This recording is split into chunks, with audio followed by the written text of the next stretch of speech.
So there you go. States are already beginning to adjust to the, to the newest of those guidelines. Remember, the PTF did say, well, yes, we're giving some of these guidelines, the latest of them, but states will have to take their own decisions concerning what they want to do moving forward. So different states have weighed in on that one of which you heard. Good morning, everyone. Welcome to Sunrise Daily today.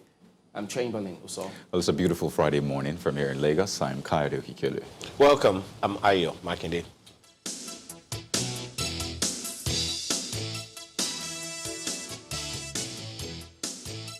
Welcome back. Well, yes, having seen that report, we'll be doing a number of things now. First, yes, we'll take a look at that. The question about policing and security in the country, because we also do know, yesterday you saw the news about some bandit attack in Katsina State. 8 local governments that are affected. The months of February, April, May, it was just spiking, just going back and forth on that. So what's happening? How come those scenarios are still playing themselves out? Then in Lagos, they're talking about community policing as well. How will that play itself out? What role do you have to play? Do they have the capacity? What should we expect? So those are some of the issues we'll be focusing on this morning. And here we've got, we're trying to begin to ease our own lockdown now. Mr. Innocent Chukuma joins us in the studios this morning.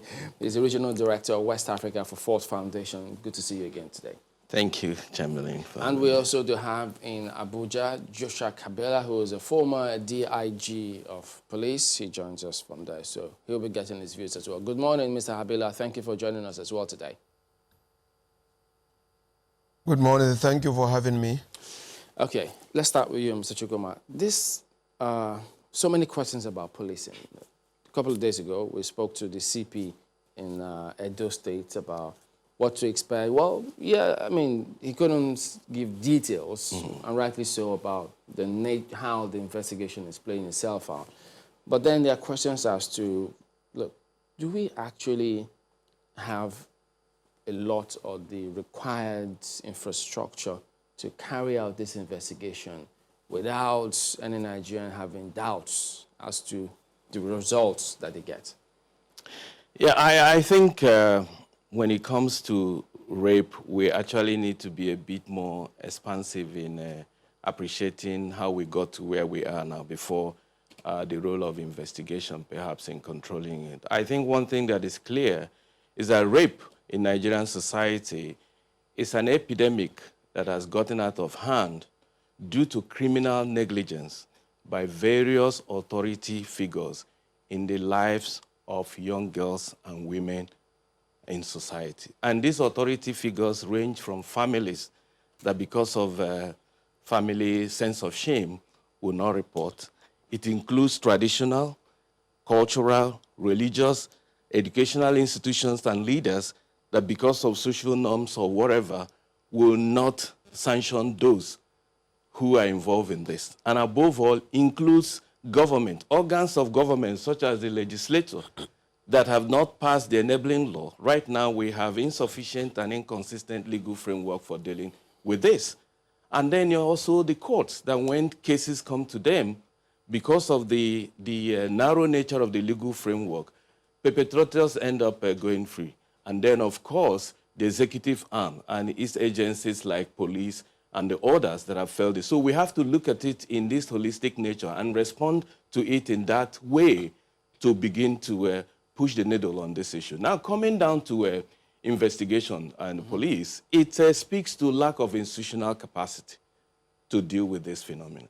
And institutional capacity begins with a specialized unit handling with this matter. It includes the kind of training that they receive. It includes the resourcing of investigation. It includes the duty of care and, above all, political will. So before things degenerate at the level of investigation, which is the officer that is deployed to respond to this, it has failed across areas that I've just mentioned. And you have to tackle it in that way to begin to see where the problems lie. Well, there are many issues to take on from what you have just said now about the, the opening parts of what you said. I have a lot of questions about that. But let me, first of all, quickly take it to Mr. Kabila concerning the institutional capacity that you talked about. Well, I don't know what your take is on what you've heard Mr. Chukwuma said about the institutional capacity of the police to manage these cases of assault against women especially.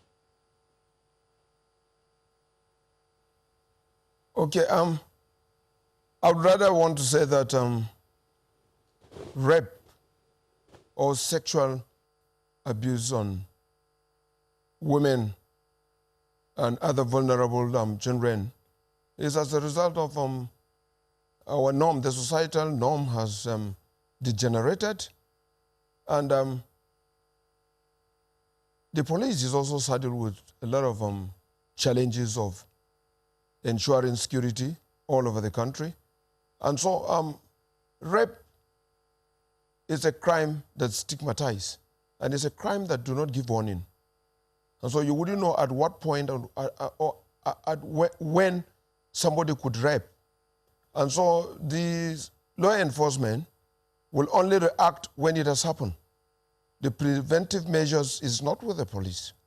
The police may not be able to create a situation where they prevent rape or sexual abuses because there's no warning signs. And so it is the societal norms that create and throw up these challenges.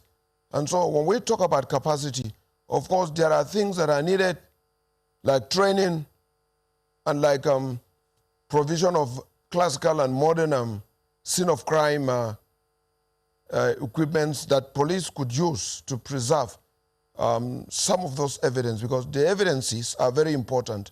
And packing evidences in a rape situation, you need to have special equipment to do that.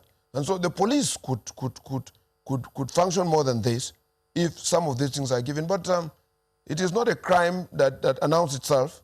It happened unnoticed. And so it is about the societal norms. It's about who we are and what can we do, to ensure that some of these things are taken Mr. Abila, our Mr. society. Abila, just one moment. I think you said two things now that I'd like you to kindly clear, because I'm not sure whether you are saying that the police is overwhelmed, too overwhelmed to give attention to this kind of cases, or that the police is ill-equipped, because you said they will need certain special skills or special tools to be able to track crimes that are gender-based or sexual in nature. Kindly clear that. Are you saying the police is too overwhelmed to deal with this? I mean, they have so many security issues to deal with that, this one, they may not really be able to deal with it, or that they do not have enough skills or tools to deal with them? No. What I'm imputing is that the crime of sexual abuse does not have warning signs. You won't know who will rape and who is likely to be the victim. Like any other crime that you see clearly that some people are planning to commit.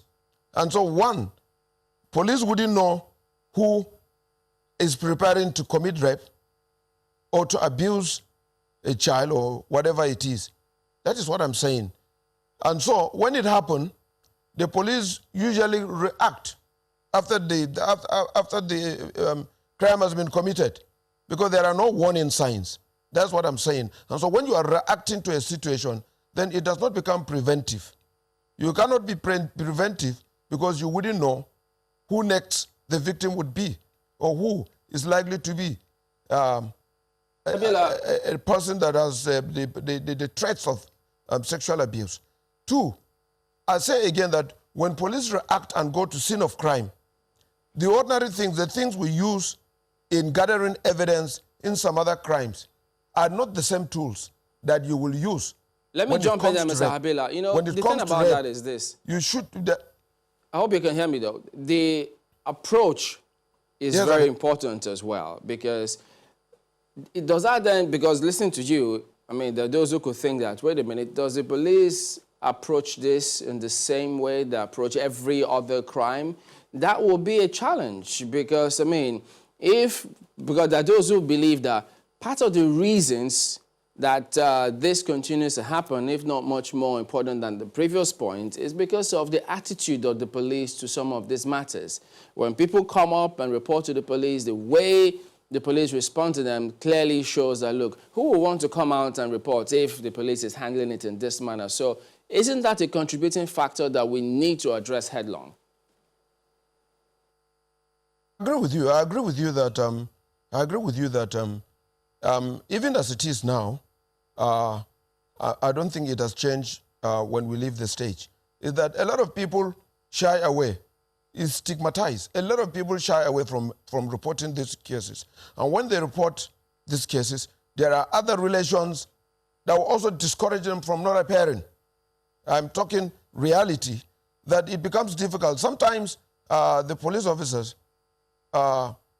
want to quickly go into this, and people are dragging their feet because people don't want to be identified with the issue of rape, that have been raped, have been abused. People look at it as one of those things that they shouldn't pursue.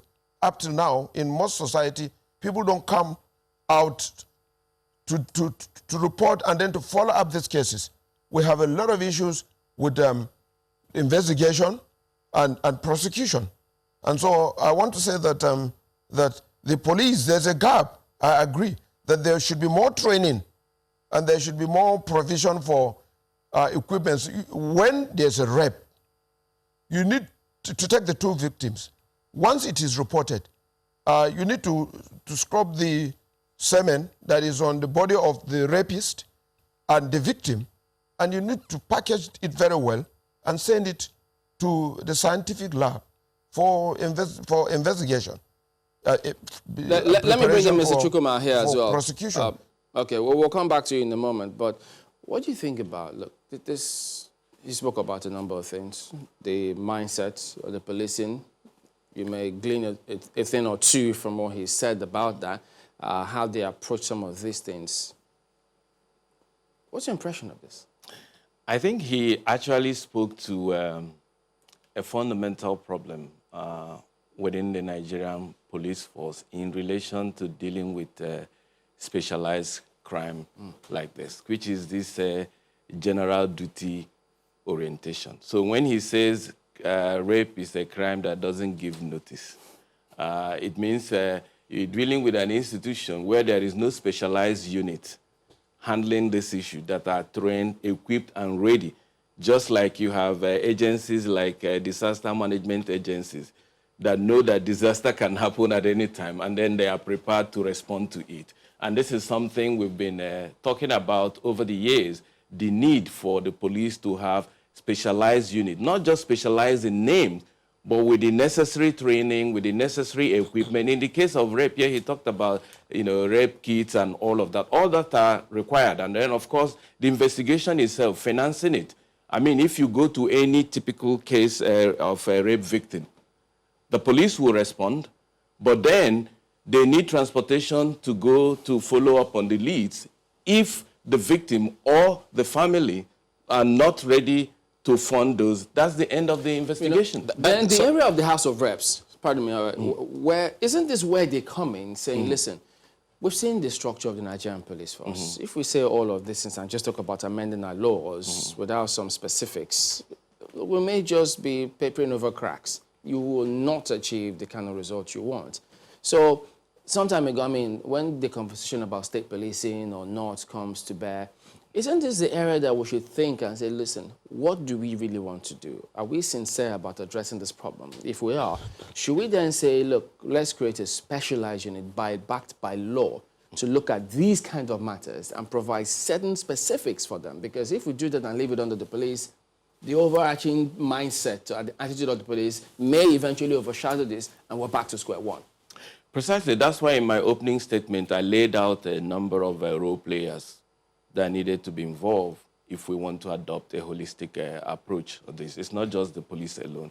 The legislature itself, has to play their role. Right now, we have, it's only in the Federal Capital Territory that is governed by this Violence Against Persons Prohibition Act that you have an expansive definition of rape that includes orifices. The extant law in the states, which is the criminal code in the south and the penal code in the north, has a very narrow definition, which is unlawful carnal knowledge of women, either by force or threat of force. But in the case of the VAP in Abuja, which is the national law, it has a more expansive. So the states has to expand their own laws to include this. Even in places like Lagos, where marital rape is not recognized as crime in Lagos State. And then in the VAP Act itself, the agency is recognized to intervene on this, to actually house the VAP,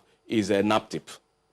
NAPTIP, which is primarily preoccupied with trafficking and all of that. So this may be seen as an added responsibility. So in that act, if it had recommended or provided for the establishment of an agency, it could be within the police, but then it should be named and then also go on to provide what they need to have to function effectively. I think it would go a long way in addressing it. But then we also need the larger society, because it's a social crime.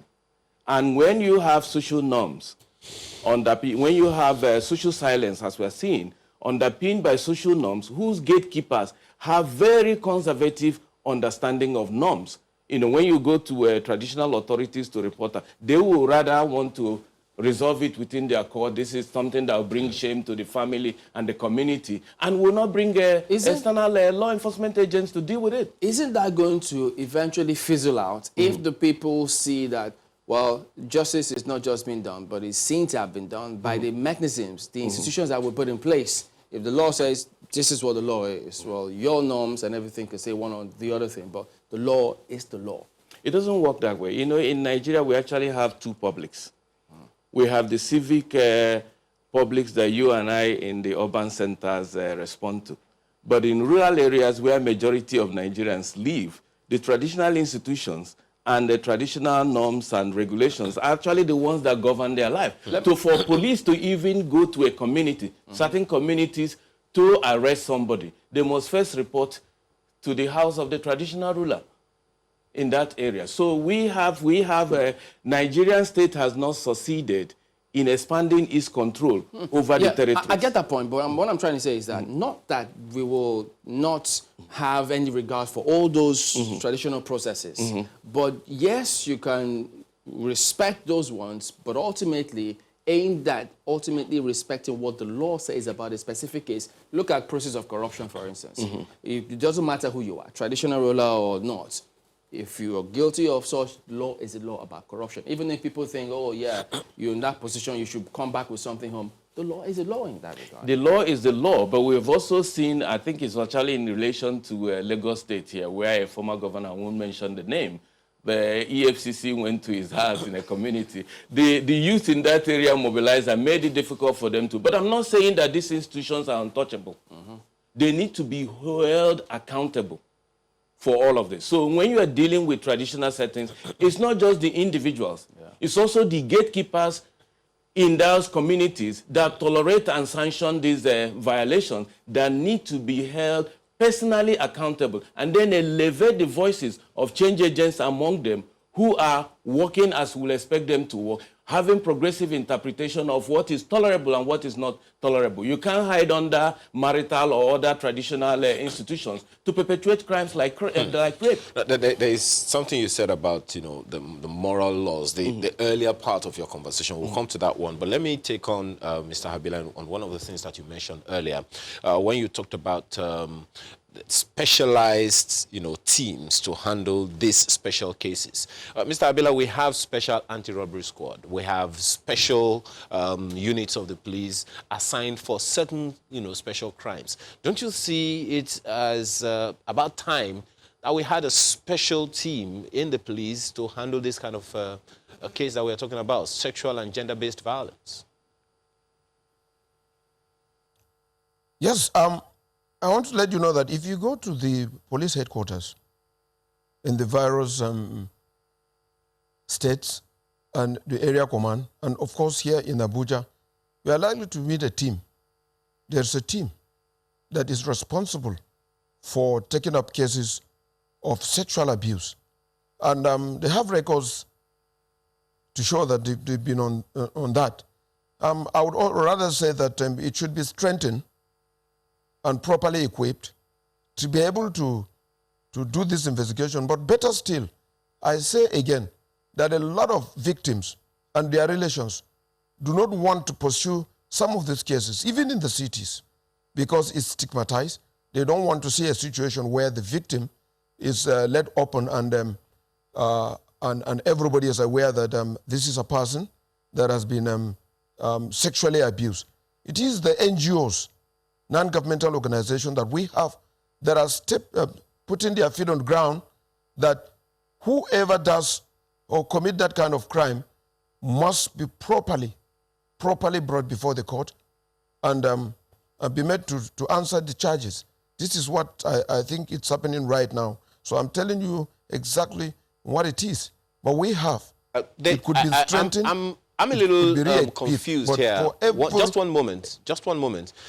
I'm a little confused here. But you said earlier that, you know, in your earlier submission before we came back to Lagos, that, you know, that there is a need for training and retraining of police officers who are already engaged you know, with general duties, that sometimes these are the same people that are told to go and handle special cases such as gender and sexual-based violence. But for you to now tell us that there are already established special teams, well, that's a little confusing. However, is it that same team that usually asks people for mobilization before they get anything done from the reports that we're having? Remember I said the headquarters and of the Commissioner of Police in the various states, and I also did say that at the force headquarters where we have the CID, the investigator, you have them. But in the rural area that you have a division, you are just likely to have those ones. But those ones cannot be well trained because these ones are charged with the responsibility of day-to-day checking of crime and response to distress call and response to crime that has been committed. So I say again that these units that we've already had could be strengthened. Those who ask for mobilization are the odd ones among the police. It is not everyone, or it is not a norm for police to ask for mobilization. But we do have a lot of them where that could happen. But that is not the norm. I'm pretty sure that you are not hearing this for the first time, and I'm also certain that the police system has been aware of this for so many years, you know, that whenever people go to the police station, some men of the police will be asking them for one thing or the other to be able to do their jobs. If that is correct, and this fact is known to the system, and as you have said, it is not the norm, what is being done about that? Because, as my colleague said the other time, if justice is delayed, it is denied. Okay, yep, I want to agree with you, and I want to be frank about this issue. Those that are identified for doing what they are doing, a lot of them have been removed out of the system. We have a well-detailed procedure in the Nigerian police for punishment that leads to even dismissal and prosecution. The thing is that I'm sure if you have time to check, you will see that such people, when found, are not left. But it does happen. And a lot of them actually do some of these things like that. To break, but we'll come back to both of you when we return in a moment. Stay with us.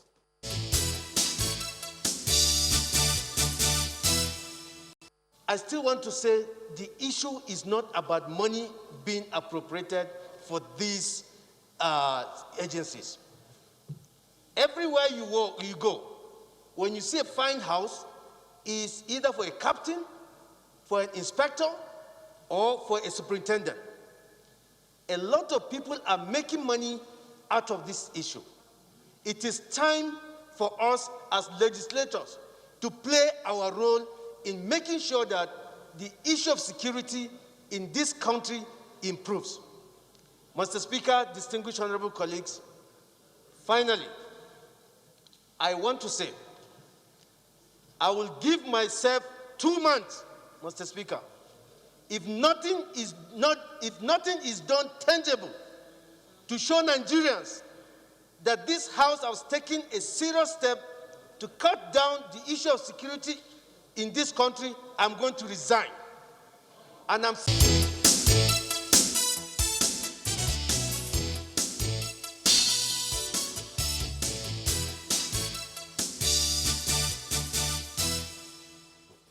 So there you go. Many will be looking to see what is he going to do next if things don't improve. Will he put his money where his mouth is and resign? Just a minute before we go to that point. You were going to respond to what the DIG was talking about. Yeah, so he asked the question, how come we say Nigerian police is characterized by general duty policing, and then you also have specialized agencies like anti-robbery and all of that. Yeah. So the challenge is in the personnel. So rather than have people who are focused and dedicated to these agencies and are trained and build expertise over time, they are simply moved from one. So you can be doing a robbery today, tomorrow you are moved to investigate a sexual crime, the next day you are moved. So you don't really have career expectations that over a period of time, you will become an expert in this area. So there is no specialty, essentially. Precisely. The only one who has attempted to build that expertise is the one we all know, KRA, who has headed anti-robbery operations of federal special anti-robbery for years. And you could see how effective he is. But for the bulk of other police officers, you are simply moved. I mean, the average DPO, 2 or 3 years in a place, the person is moved, and they are moved like that. Does that mean that we do not give this kind of SB, sexual and gender-based violence, does that mean that we don't give it that credence? Does that mean we consider it's not that important? No, I mean, even in the special and all the so-called specialized agencies, you don't have the personnel in them building a career out of those specializations. But that means then there is no system intention. Precisely, because of general duty. You know, various investigation panels, including presidential panels of police reforms in Nigeria, have recommended that on recruitment, a police officer should stay general duty for 5 years. And after that, be posted to a particular area based on the person's competence and expertise to build a career out of it. But it has not happened. Then the other one is the question you asked. He responded that, oh, if you have cases where police officers demanded money from families to investigate a case that they have had to deal with. But the fundamental question is the average police station, what budget do they have to fund this investigation? The average police station in Nigeria hardly gets up to 50,000 naira in a month. And in a place like Lagos where crimes are reported by the minute, who funds it when the budget does not provide for it? So actually it's not a crime on those. It's actually, for me, it's a height of commitment to their duty that they are actually focusing on these cases. Because in many other areas, including where some of us work, we simply throw our hands up in the air. We have no budget to do this. But in the police, they are not allowed to do that. Well, you know, Lagos is going to be starting community policing. They put in place a committee headed by the Oba of Lagos to look into that.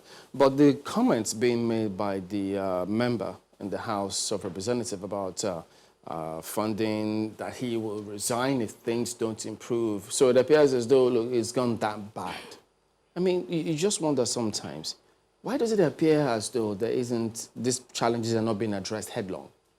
It's funded. I mean, we are all excited. Oh, they are appointing a community policing committee. They will also appoint community policing officer. But from inception, it was said that these people will not be paid. They are special constables. And you and I know the average person who is barely scrapping a living to go and dedicate himself or herself to this task that is life and death without being paid. What kind of service will the person do? So it all goes back to funding. You know, we have developed over the years what they call this envelope allocation. Whatever you are given, whatever you see in the envelope, whether it addresses your problem or not, you take it. And for many, they've also developed a practice. Okay, you give us an envelope. Whatever that envelope will meet, we leave it at that. So there's actually no proper costing of what it requires to police average police station.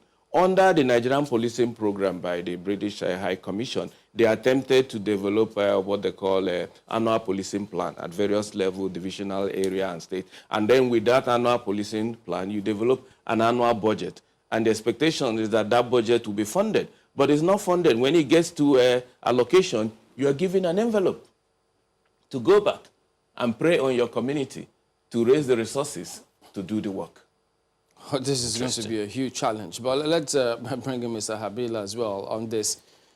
Is that the same thing for you in terms of these challenges and whether or not we can succeed doing things the way they are at the moment? Yes, my colleague have said it all.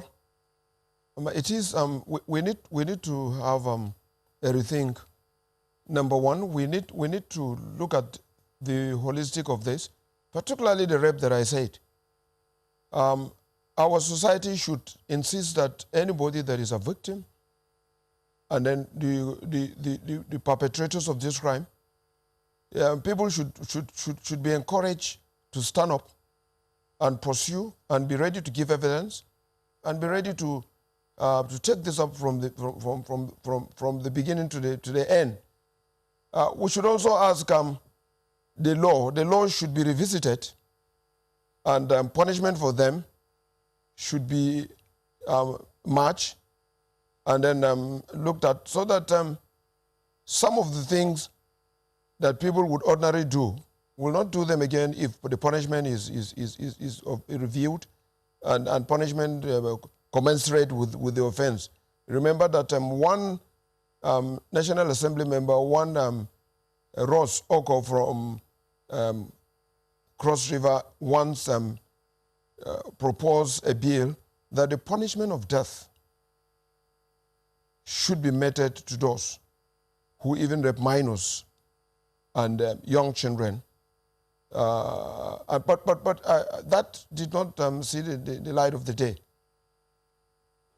All right, let me bring it back here. I thought that under, if I remember properly, IGP Arase's time, I think it was in conjunction with Ford Foundation, there was a gender-based unit in the police. Professor Konofa drove that procedure. What happened to that? It's funding. After the funding period by Ford ended, there was no follow-up. And right now, we're also in the middle of consulting with partners to support the launching of a campaign against rape, which will lead to some assistance. But we can't run a police force by donation. There should be own resources. Development assistant agencies can only play catalytic role, to show what it looks like when it is done. But once those pilots are completed, they are supposed to be sustained and scaled. And that is where we have had a perennial crisis in Nigeria, that we don't have the resource commitment to do this work. But then you have resources to replace chairs, to replace vehicles, just fund things that are not really important at the end of the day. But the real assignment, the real project that they are expected to do across institutions, it's not just the police. You don't have the budget. So let's wind down with this. What about that class of community policing called, I think they call it problem-oriented policing? Again, each IG comes in and have his own program. And then christened it in some way. It's actually to the credit of this current IG that he returned to the original concept of community policing. But the predecessors will simply come. If you remember, Tafa Balogun launched it in 2004. Hindere, who came the next year, changed it to serve and to protect with integrity. The succeeding police IG had his own name. But it's all in a bid to say, oh, in my administration, I launched it. Forgetting that sustainability is what counts at the end of the day. It's what will lead to results. That this IG came, launched this program, another one came, scraps it, and launched his own. It gives impetus for the succeeding one to do equally the same thing. And then that's where legal framework comes up. Don't forget, we still have a police act that was enacted by the British colonial government in 1943. So all the reforms have no legal framework for their sustenance, which means any IG can come and launch his own problem and claiming lack of institutional memory or the direction he or she wants to go. What's in the name, you might then ask? Well, that Innocent Chukuma, who is the Regional Director, West Africa for Ford Foundation, as well as Mr. Joshua Kabila, retired DIG for the police operations. Gentlemen, thank you both for coming on today. We'll be turning our attention now to Gombe. Yes, the challenge dealing with community transmission of COVID-19, not just community policing aspect now, but it's equally an important component. Have a look. We got some results last night in which 4 people were positive. And one of them is a staff of the government house who died. But of recent, there is evidence that people who have never traveled out of Gombe State have become positive. That means they were infected by people who came into the state with COVID-19 and entered the community, thereby exposing members of the community to the virus, some of whom have unfortunately been infected. So far, the numbers are few. We are still continuing very thorough and comprehensive investigations to determine exactly the nature and extent of this community spread. Welcome back. Dr. Ahmed Ghana joins us now. He is the Commissioner for Health, Gombe State. Good morning. Thank you for joining us today. Well, we've just heard some part of the challenge that the state is facing about community policing, even though, I beg your pardon, community transmission. This is not getting off my head, this policing matter. But we need to be secure, don't we? So what can we do without our police here? But then, what is the approach now? Because, I mean, when you hear the NCDC and several other people speak about what they want to do about community transmission, community testing or targeted testing. So at the moment, how is the state approaching this? Well, thank you very much. I think you've said it very rightly. We've gotten to that stage of community transmission in Gombe State.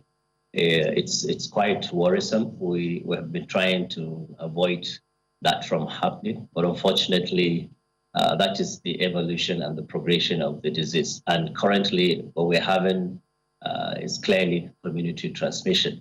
And what we're doing, starting from within the government setup, we had a death within the task force. We're not sure where he contracted that infection from, but most likely it's either of two, either from the task force meeting area because of the movement of the rapid response team within that locality, or probably from the community because obviously there are cases that are coming into our fold, of which there are no histories of travel, and which means, the infection is now spreading within people. And of course, with the partial lift on, religious practices and, congregations involving many people, it's very likely that the people that already have the infection are spreading it across to other citizens. So what we're doing now is ramping up our community, mobilization, our community engagement, so that people become even more aware of the dangers of COVID-19, particularly in Gombe State. And what that means is that individuals, groups, and communities will have to take responsibilities. The government cannot on its own alone handle this issue.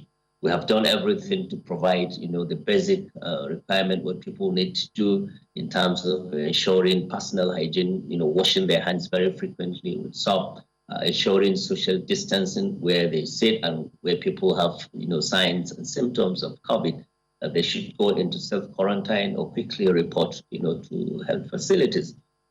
And we are going to continue with that. And we're also ramping up our testing, particularly in areas where we have evidence of the transmission happening. The unfortunate incident that happened within the government cycle, one of the directors who died, the facility has been shut down completely. And contact tracing, implemented, and samples were taken of all the people that had come into contact with him. And the entire complex also where the director, worked, has also been closed down. Samples have been taken of all the names of people that have come into contact with that person. And generally, high-level officers working within the government cycle, including honorable commissioners, advisors, senior special assistants, permanent secretary, and so on and so forth, have all been line listed and samples have been taken. So we're kind of really ramping up our testing, initially from within the government cycle, but of course we're also going to have targeted kind of mass testing within communities where we have full evidence of such transmission happening. It's not going to be an easy task, but I think that is the only way to get about, bringing the curve down. Once you get to that level, then it becomes a little bit challenging. Now, let me ask, yes, this government has identified this challenge and then with a view to, of course, solving it. What about the people? How are your messages? Are they resonating with the people properly? Are the people on the same page with you so they don't frustrate all the efforts that you're putting in place if they don't see any reason why they should conduct themselves in a certain way? That's really a very huge challenge, and I think that's not just limited to Gombe State. It's generally a problem across Nigeria, and I think to some extent even across the globe. Many people are still very skeptical about in fact, the existence of COVID-19 as a disease, entity. Some people think it's just a kind of a ruse, a deceit that people are putting forth, especially within the health sector. But the reality of the matter is that people have started dying within communities. The number of deaths that have been reported from most of the states are not actually a true reflection of what is happening, because people still don't believe that COVID-19 exists. So many people are not reporting, things that are happening in the communities. And this is really, a very huge problem, because as long as, people are not identified, those particularly carrying the virus, what it means is that they're going to remain within the communities and they will continue to transmit the virus across. And then the curve would continue to grow and go up, and it becomes extremely very difficult. So our messaging has completely changed now from, urging people to now really stressing and overstressing, and all stakeholders, have been brought on board, including, religious, traditional, and, all the other social, levels of people that we have, so that people understand that this is not a joke. It's a very serious matter, because it's a matter of life and death. If you say you don't believe in COVID-19, and then, of course, you find people that are dying close to you, then what that calls for is that you need to really buckle up and be more serious, because government cannot be everywhere, especially at the household front or within the communities. So communities have to take that responsibility, reporting, unusual, or unexplained dates within the communities, and making sure that health officers are there quickly, to take charge of procedures. Otherwise, even handling dead bodies will become another big problem, and another very potential source of transmitting the virus across people in communities. So it's really a huge challenge, and I think it calls for a multi-stakeholder and a multifaceted kind of approach, including the government, community leaders, the media, civil society organization, and all the various channels that we can use to get people to understand that this is really the time for everyone to be part of the whole process. All hands must be on deck at the family front, within the local community, the local government, and the state, and the nation in general. So once you have community transmission in states, then that's really the peak of the problem that needs a very close management and meticulous handling of the whole issue in a very strategic manner. I think one of the things that will be very key to you, getting this under control is the number of testing you're doing. I know you referenced testing earlier on, and I'm seeing that you've conducted 2,147 tests as at the last count from the NCDC over the course of 2 months, which you've been, fighting against COVID-19 in the country. I know that from time to time, NCDC says, this is a target we're trying to reach, this is a capacity we have, but time and again, we have fallen short of that, and, it speaks to how much states are doing regarding testing. So as at this point, what is your testing capacity and what is your major challenge to testing so that you can have a clear picture of what you have on your hands? Well, testing, I think, right from the beginning of the outbreak in February, has been the greatest challenge for the entire country. You know, we started nationally with just 5 key testing areas. And now NCDC is saying they have ramped up to about 27, 30 centers. But as far as we're concerned here in Gombe, those centers are still very far away from us, the closest of which is in Plateau Form, in Jos. And of course, the next one is in Abuja. But, you know, the Gombe state government under his, you know, the leadership of His Excellency Alhaji Mohammed Inuwa Yahya has been doing everything possible ab initio, you know, to get that testing facility available within the state.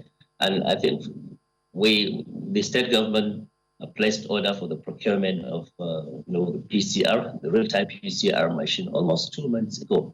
Of course, because of the global lockdown, it took a very long time for the machine to arrive. And as we're speaking now, we have taken stock of, you know, we have the PCR machine here in Gombe, and the NCTC team came visiting last week.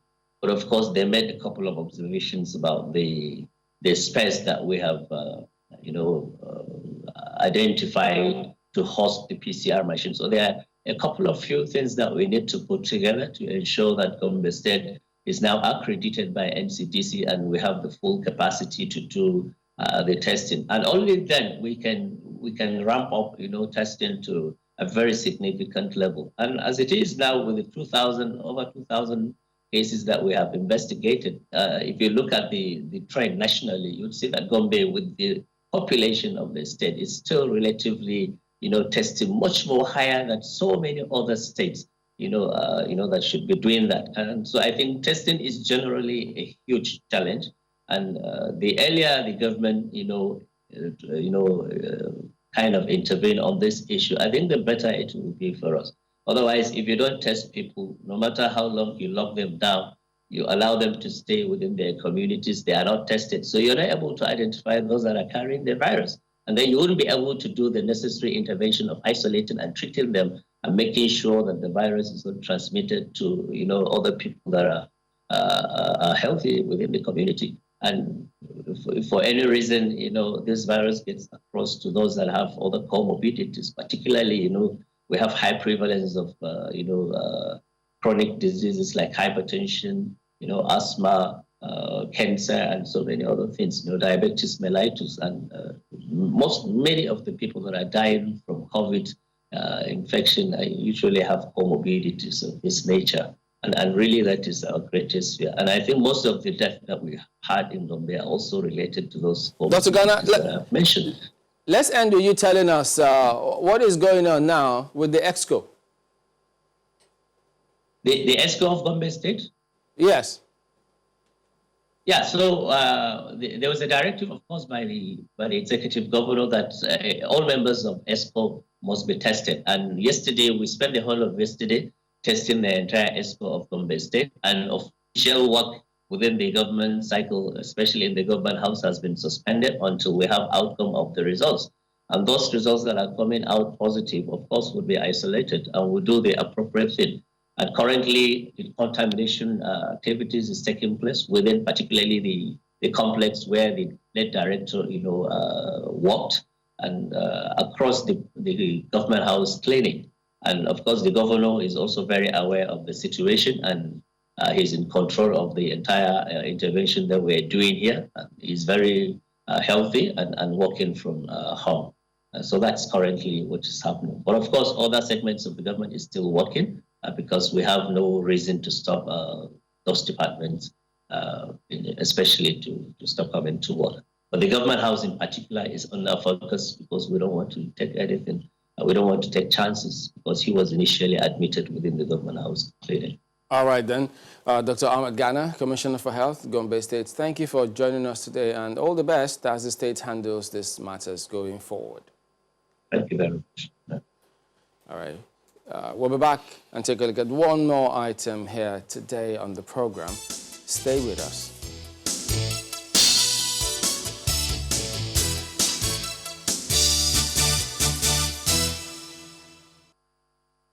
Dr. Jaja came with some group, BFIG, and when the advertisement was done, they came in, they won the bid. And he was given a time frame to pay 10% of the money agreed. Unfortunately, Dr. Jaja could not come up with the funding within the time frame. So it was offered to the reserve bidder. You know, when you do a bidding round, somebody wins, and of course, you always have a reserve position. Of course, he failed to meet the terms. This process, he was not satisfied. He went to court. The case went all the way to Supreme Court. And the Supreme Court said, okay, please, because of some excuses, whatever, offer it to him again. And for the second time, Dr. Jaja was also offered a second opportunity to pay up 10% of the money. And of course, Dr. Jaja could not meet up with that. The facts are in the papers. It's a long case. I've read it since I came into office. It's a very big file. But government is not wrong in anyone. It's been offered to the reserve bidder. They are there. And very shortly, they should be able to produce aluminum from there. It's an issue of power generation for the place, and of course gas. Once the gas and power issues are resolved, we should start producing aluminum from Alscon in the Kotabasi. Well, yes, that did happen yesterday, but we now have Dr. Ruben Jaja joining us this morning. He is the CEO and president of BFI Group. Good morning, Dr. Jaja. Thank you for joining us today. Well, first, I know it's a long-drawn matter. We certainly can't have, this window can't even scratch the surface in the matter, so we'll do as much as we can. Let's get you straight away to sink your teeth into this one. Tell us, we did ask the minister about this matter because when we digged into it, we saw, look, this has been going on for a while. What's your response to the minister? Thank you, Chamberlain, for having me. Obviously, the minister is wrong. He's been economical with the truth. In fact, I don't want to say he lied. Either he's ignorant of the facts or he's been misled by BPE with the same lies of which the courts, the Supreme Court have proven that all they said is a lie.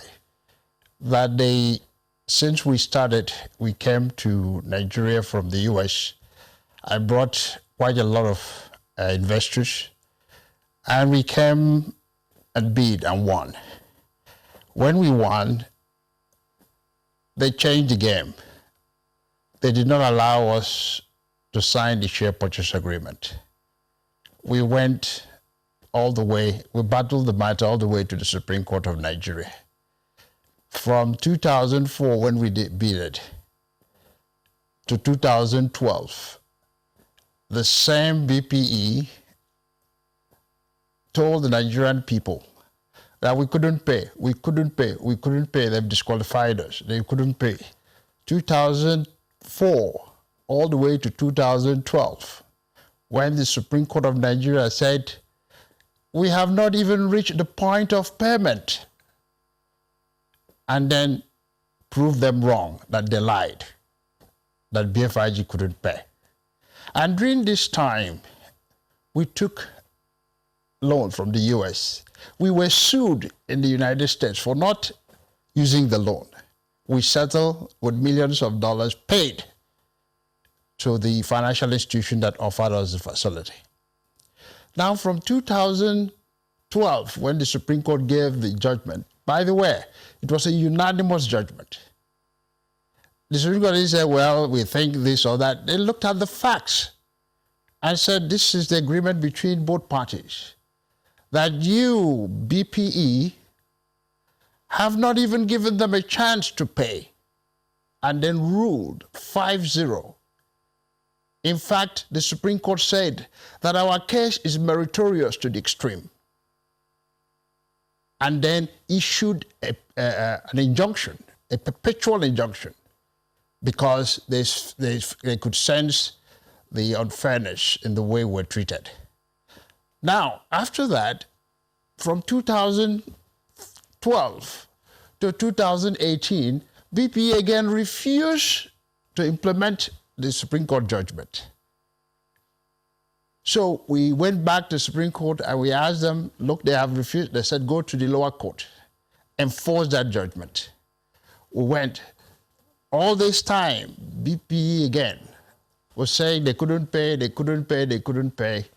At the appeals court said, no, you have not even given them the share purchase agreement to sign. So issue of payment is not even there. Now you know that Supreme Court judgment is final.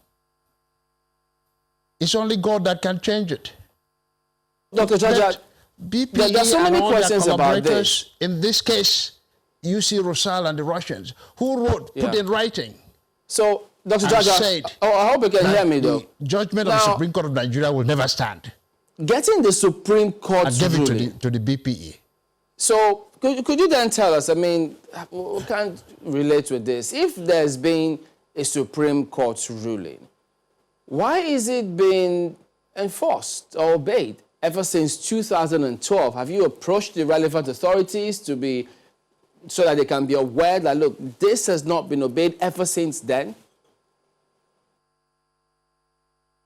Not only have we approached relevant authorities from 2012, we have even gone as far as filing a motion declaring that the BPE have continued to disobey the Supreme Court order.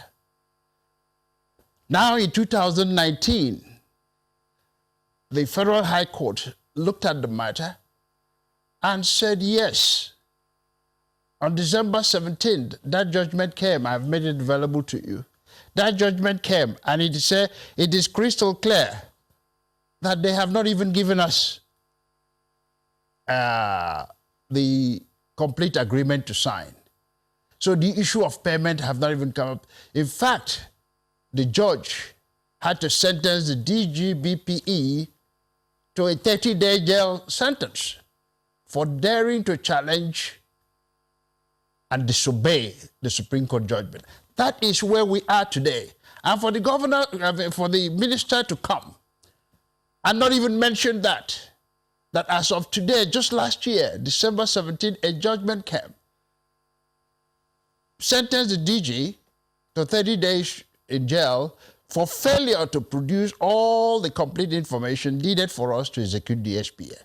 That is where we are today. And that judgment specifically ordered him to provide all the annexures that complete the SPA and give it to us so that we go ahead and pay.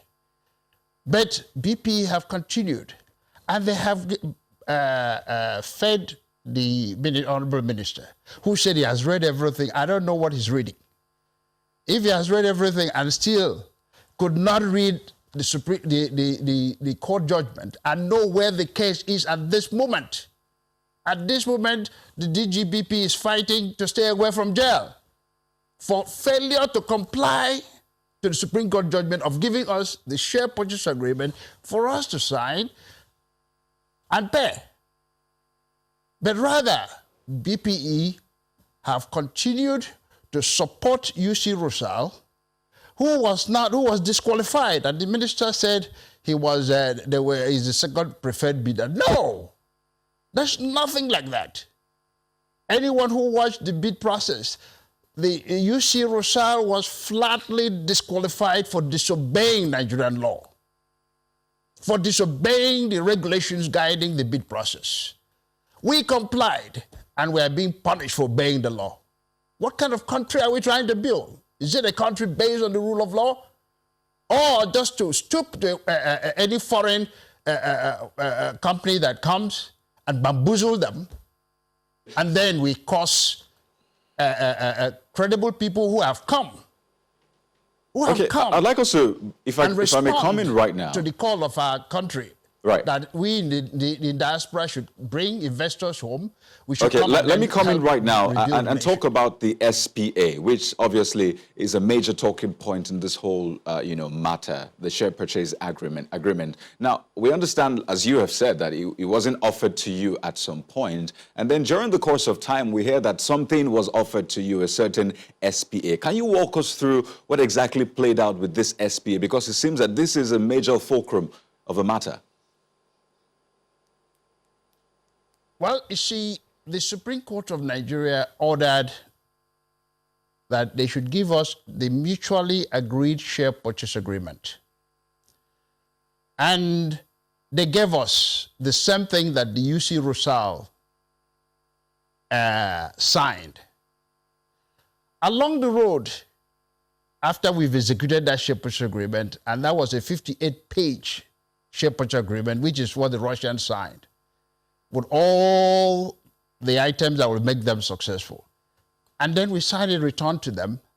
After about 4 months, they told us, no, they're not going to accept that. And they gave us another one. That one, we told them, there's no way we can sign this because it is commercially unreasonable. You remove everything that will make us successful compared to the foreigners, the Russians, that you preferred to give them 58, and that was 16 page. We went to court, the Supreme Court. So that is where the Supreme Court said, go to the lower court and enforce that. So no SPA was given to us at that time. And then at the appeals court, after the Federal High Court said, we've examined this matter, you must allow them sign the same SPA that you gave to the Russians as well. They said no, that they want to comply with the Supreme Court judgment because the price of the Russians was $250 and we bidded $410, that they want to comply with that. So the appeals court said, look, we have found the actual SPA, Exhibit BPE1, they call it. Go and sign it and then complete it so that both parties can execute it. Now they gave us that Exhibit BPE1. There were 19 exhibit annexures that SPA called for. I have it here. This is the SPA they gave us. It's 16 pages, not the one that the Russians have, which is 58. And then there's annexures here that all the items that are supposed to be included. After we have signed, and they showed us the exhibits, and we return it to them, they return it back to us and remove all those exhibits. All those annexures, remove it just to create contention, simply because they know we are about to pay. So that was the basis that we now decided to go to court and say, look, this is absolute disobedience of court order. How can you say that you will not give us the audited financial statement as an annexure, authority for you to sell Ascon from the federal government as an annexure? This is a transaction of 410 million. Dr. You did Jaja. all that. Dr. Jaja. You provided all that to the Russians. Just one moment. Just one moment. And then, we understand. Just one moment. Just one moment, Dr. Jaja. Just one moment. Yes. Now, when we encountered the minister yesterday, the Honorable Minister for Mines and Steel Development, he said that himself and yourself have met. When that meeting held, if you can confirm that it did you present this side of the conversations to him? Because he said that you had a very fruitful conversation. Did you present these arguments to him? Is he fully aware that you are actually ready to pay? Because his own position is that as we speak, BFI Group does not have the capacity to pay. Is absolutely false. Like I said earlier on, when I met with the minister, it was new. In fact, it was the DGBP that told me that the minister wanted to see me. But when I arrived there, the minister said he's not aware of that. But nonetheless, he was gracious enough to give me audience. I went with my counsel. And then the senior counsel, Patrick Ikwetu, senior advocate of Nigeria, he summarized the case for him. And he said, okay, that he wants to resolve this thing outside court. The next thing we saw was he joined a trip to Russia when the president went there.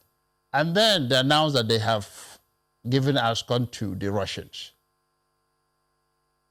So for him to come and say we had fruitful discussion, he's willing to do this, we can't pay and all that, is really unfair to BFIG.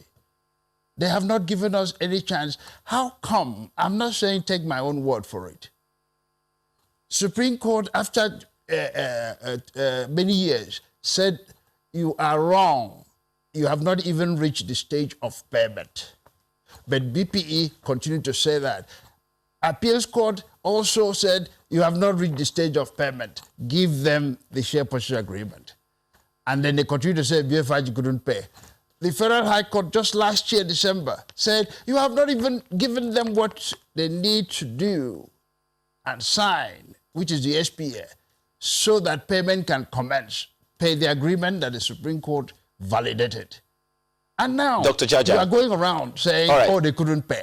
Okay, Dr. Jaja, if the question were to be put to you today, yes, are you ready to pay now? Question, the answer is yes. Okay. Now, we are ready to proceed. In the meantime, let me tell you why you see all this resistance. Okay. The Ascon, when we bidded for it in 2004, was worth 1.3 billion.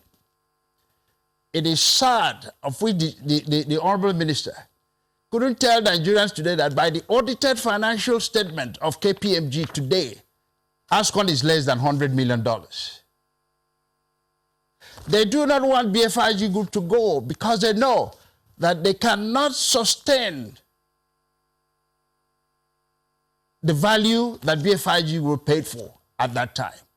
I have a police report that I sent to you where the Russians were cutting things away, and I reported to BPE. Rather, they came back and said, no, we are lying. Whereas the police in Akwa Ibom intercepted 4 trucks of sensitive material sealed, all being cutted away out of this. And it was the military that intercepted it and then took them to the police and look, this is suspicious. This is a federal government plant. And as I can tell you right now, they have totally vandalized that plant. Now, they also know that while we were in the Supreme Court, they have sold a subsidiary of Ascon, which was there when we bidded, and there was cash in that company in Germany. So that company has been sold, the cash that was in it, nobody knows where it is. And then the Honorable Minister now have the refuse to be fair to us and keep saying they couldn't pay.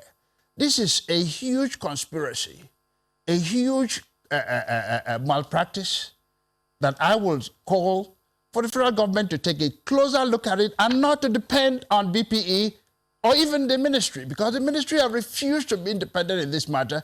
We have an important asset of our nation. I want to use that asset to accomplish exactly why the federal government put it there. Support the regional economy. As we speak now, the Russians who came in to take over the plant, what have they done with that plant to contribute to the growth of this nation? Nothing. The production is zero. When Nigerians were producing there, about 30% of the installed capacity. Go and look at the statistics. Since the Russian took the company over, they have not performed on the average of 5% since 2000. All right, Dr. Jaja, just give us a moment. To kill the plant so that we can't compete with their own plant. Give us a moment. We'll come back and take a look at some of these other views. Employees were about 800 employees when they took over. Just hang Today on, is less than 25. We'll come back to you in just a moment so you can conclude your thoughts. So please stay with us.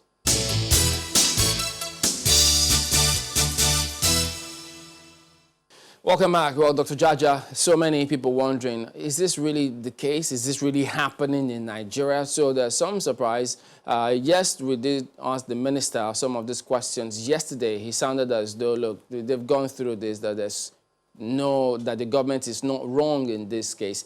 and you are asking the federal government to look into this matter. But, well, we do know that the agencies of government here, the BPE, the ministry. So what is going to be next for you moving forward on this matter? Well, for me, I will insist on making sure that the country is fair to be, because I was invited by the country to come home and bring credible investors to support the growth of this country during when President Obasanjo was elected. And I came and I did exactly so. When I came, I decided to do this. Most of my friends in the diaspora told me not to go, that I will not succeed because of the nature of the environment, but I insisted I must go because I know that there are good people in government that will hear our case. But it is very, very disturbing because when you look at the Russians as it stands today, that they are favored, they have taken the value of our asset from 1.3 billion and drop it to less than 100 million. It's not my fact. It's KPMG, the auditors of the company. They have taken production that Nigerians were producing at 30% of the installed capacity to zero today. The process of killing that plant have started. They have taken jobs of our people there from 800, today less than 20. Crime in the whole area. These are people going around kidnapping, destroying things because of joblessness. These Russians that the minister is talking have taken over, have not even paid. The purchase price was 250 million. These people said they have paid 130. Nobody can find that money anywhere. Right, Dr. Jaja. In the account, in the treasury of the nation. Dr. Jaja, just I challenged them in court to bring the receipt. They couldn't. Okay, well, we need to go at this point, but we see people asking that Yes. perhaps we need to reinvite the minister. They think that he needs to come back and clear the air on some of these issues that you've raised, and perhaps if you are available as well, hopefully, probably, so that people can understand it, because that's the question people are asking. They want to see that happen. But we do thank you for coming on the program today, Dr. Ruben Jaja, the president and CEO. I'm not the first. I had a group that brought 2.6 billion pounds. All right, Dr. When Jaja, we came in at the same time. Okay, and we'll still see how we can. It's a Union Bank and the Central Bank, and we'll see how we can keep this matter afloat. Perhaps reaching out to the other authorities and see how this progresses. Thank you for your time, and we wish you all the best. Thank you very much. All right, guys, we already see some there are more emails coming on this morning. So, well, do we go with it? There's one from Babajide Akinremi as well. He straight away says, I sympathize with Dr. Jaja. I've also fallen victim of Nigeria's counterproductive public servants and policies. If Nigeria can put its diaspora with over 40 million people with the ability to invest an average $50,000 each in the country's SMEs, what seriousness is the country portraying about foreign investors? Well, there are several other mails here, but well, clearly we can't take some of these. But all right, we'll bring them in next week. So keep those comments coming through, and thank you all for your comments. We'll see you next time. I'm Chamberlain Uso. I'm Kayode Okikiolu. I'm Ayo Makinde. Have a wonderful day. And I'm Maupe Ogunyeso. Thank you for watching.